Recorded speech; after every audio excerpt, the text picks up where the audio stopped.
Hi, this is Nancy Flinchbaugh with spiritualseedlings.com.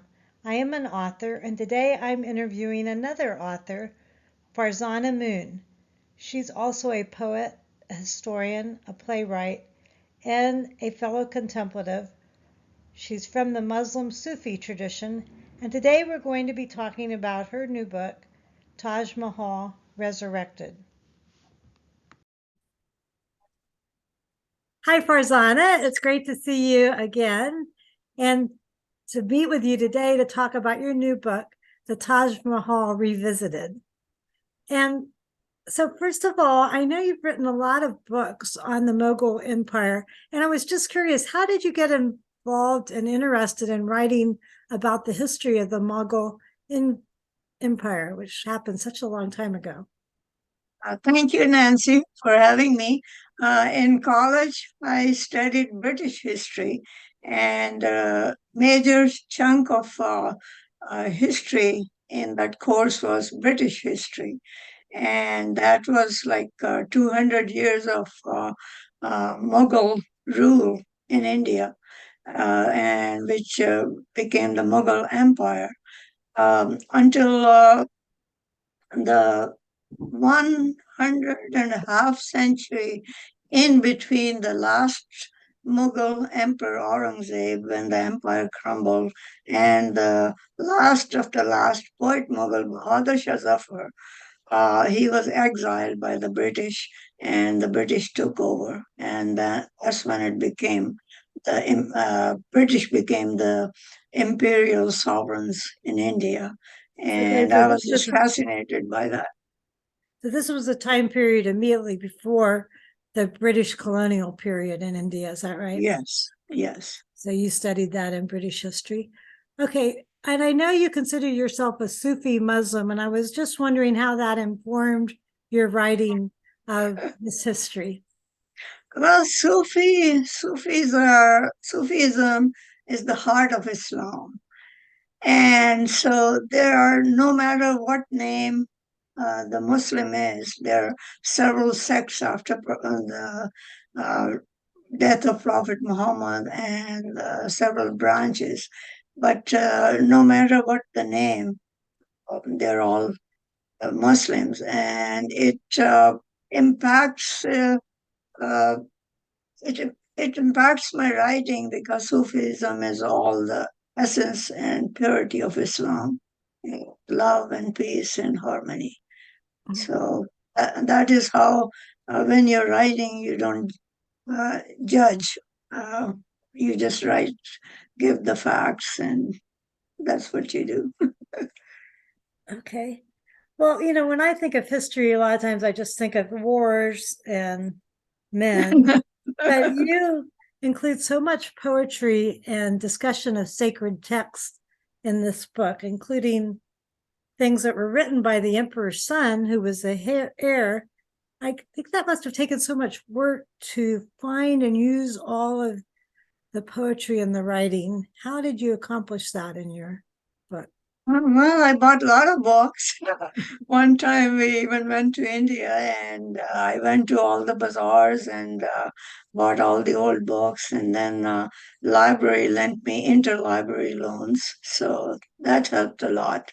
And most of the Mughal emperors, actually all of the Mughal emperors except the sixth one, who was a tyrant and a bigot when the empire crumbled. Most of them were patrons of poetry, art, and literature.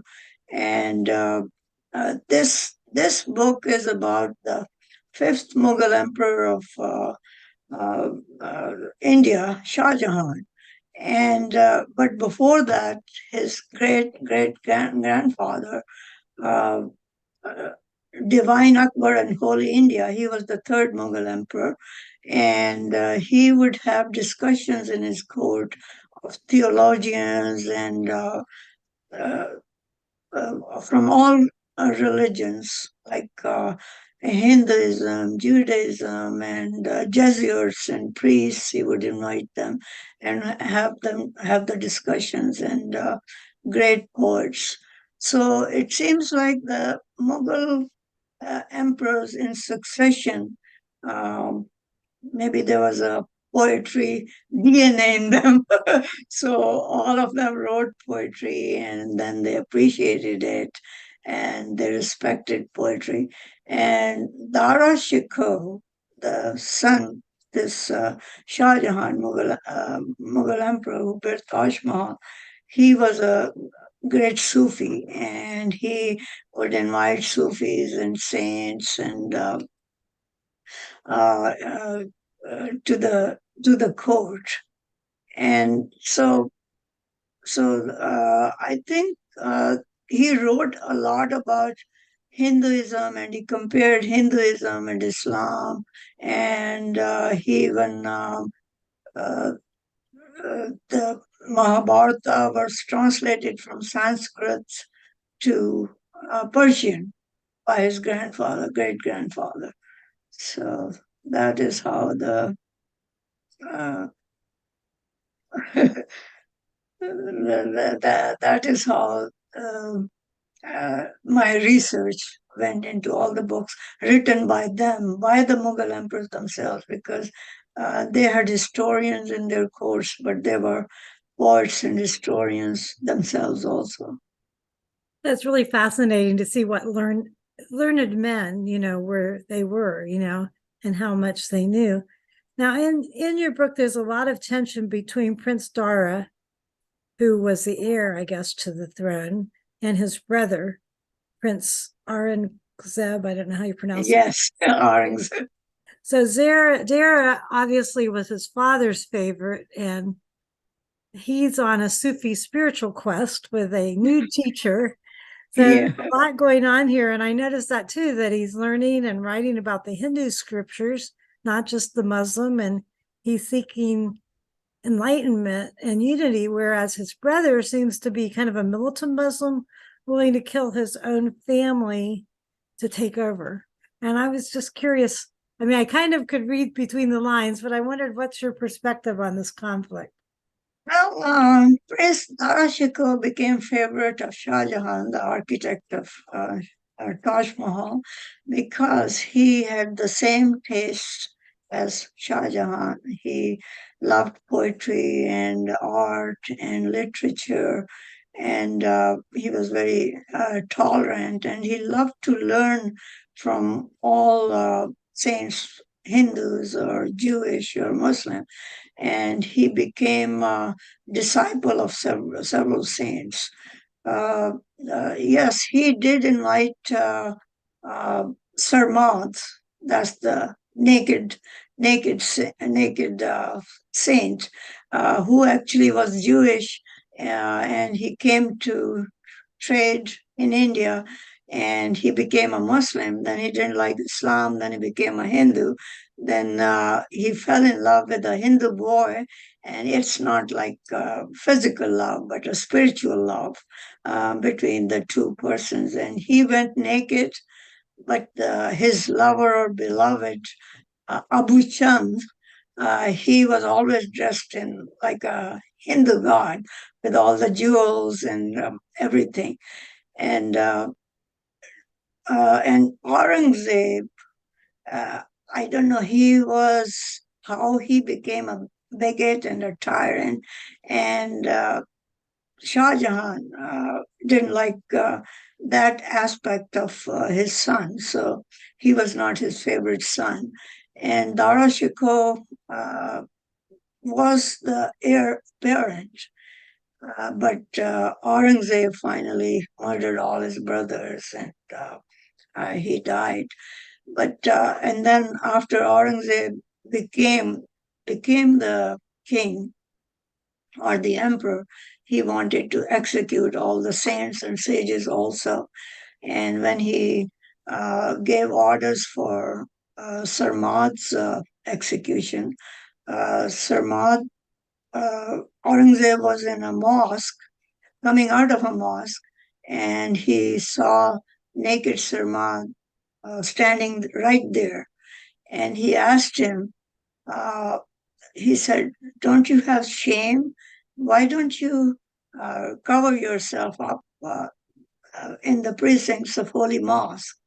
And Sarmad just looked at him, and there was a blanket lying on the ground, and he said, um, Reverend Emperor, I will cover myself if you will just oblige me by covering, by picking that blanket for me, and I'll cover myself, and I will never bother you again, because Sarmad used to taunt him all the time and how bad Aurangzeb was. So Aurangzeb thought for a minute, and he picked that one corner of the blanket, and it just fell from his hands. And the legend, or the people who saw it, they said because he saw the severed heads of all the murdered brothers of the Shah Jahan's sons. And he just stood there pale. And Sarmad said, Now, Emperor, do you want me to cover your sins or my nakedness? And uh, Aurangzeb was speechless. And when Aurangzeb gave the orders of execution, somehow he mesmerized Abu Chand, his beloved, gave him the sword, put a sword in his hand, and he said, "Go and kill Sarman." And Abu Chand just walked towards him, and Sarmad broke into a quatrain, and he said, I recognize thee, my beloved. You have come in the form of a sword to embrace me. So that is how he died. But after that, I don't know, Aurangzeb just went mad and went into his carriage and drove away. But that is the story of Dara Shikoh, and That's uh, quite a story. yeah. Wow. So it seemed to me that you were making a statement about God calling us to live in unity while writing this book. I just wondered if I'm right about that, or how would you describe your purpose in writing about the spiritual history involved in the Mughal Empire? Well, when I was inspired to write about all the Mughals, uh, and I had researched, actually read about all the Mughal emperors before I researched extensively, individually, into individual emperors.